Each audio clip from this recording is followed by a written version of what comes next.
रामसामपुर प्राथमिक विद्यालयर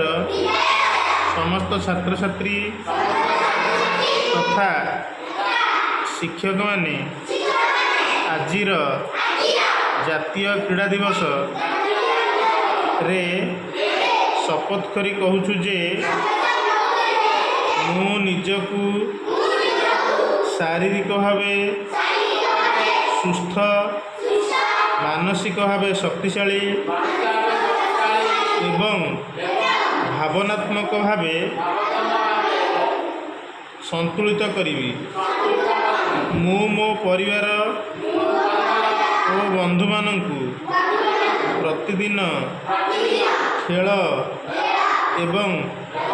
फिटनेस कार्यकलाप रे अंशग्रहण करने को उत्साहित करी